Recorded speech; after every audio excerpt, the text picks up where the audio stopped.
કેશોદમાં કેન્દ્રીય મંત્રી મનસુખ માંડવિયાએ ભાજપના કાર્યકરોની સભા ગજવી નગરપાલિકા ચૂંટણી માટેનું સંકલ્પપત્ર જાહેર કર્યું છે।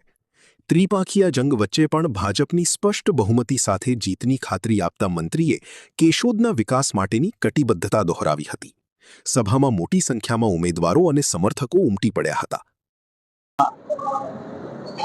ચૂંટણી પ્રચારના મારા પ્રવાસ દરમિયાન જૂનાગઢ જિલ્લાની અંદર મારે જનસંપર્ક કરવાનો અવસર મળ્યો।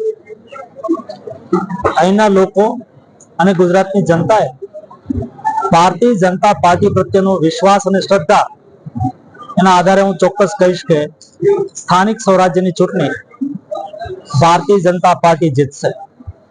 સાથે સાથે 2 દિવસ પહેલા જ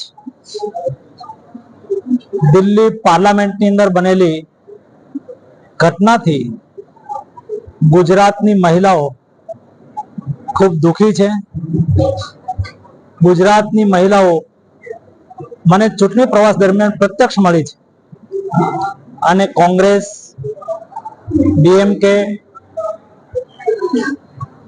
તૃણમૂલ કોંગ્રેસ, સપા વગેરે જેવી પાર્ટીઓએ બહેનોને વિધાનસભા અને લોકસભાની અંદર 33% મહિલા આરક્ષણ માટેના બિલને જે રીતે વિરુદ્ધમાં મતદાન કરીને નામંજૂર કર્યું છે, તેથી દેશની મહિલાઓનું લોકશાહી અને જનતાંત્રિક વ્યવસ્થાની અંદર જે પ્રતિનિધિત્વ મળવાનું હતું એનાથી વંચિત રાખવાના પ્રયાસથી મહિલાઓ દુખી પણ છે, મહિલાઓ ગુસ્સામાં પણ છે।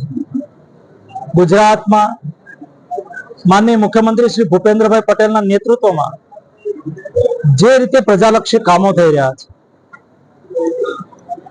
કિસાનોને સહાય અને સુવિધાઓ ઉપલબ્ધ કરાવાઈ રહી છે, વેપાર ઉદ્યોગ માટે થઈને કમ્પ્લાયન્સ બર્ડન ઘટાડવામાં આવી રહ્યું છે, કાયદો અને વ્યવસ્થા।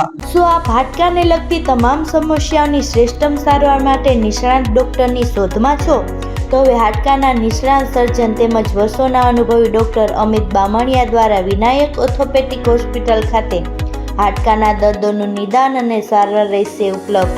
સાથે અહીં ગંભીર પ્રકારના ફ્રેક્ચરના ઓપરેશનો, ગોઠણ, ખંભા તથા શરીરના અન્ય સાંધાઓની સારવાર, કમર તથા સાયન્ટિકાના દુખાવાની સારવાર મળશે।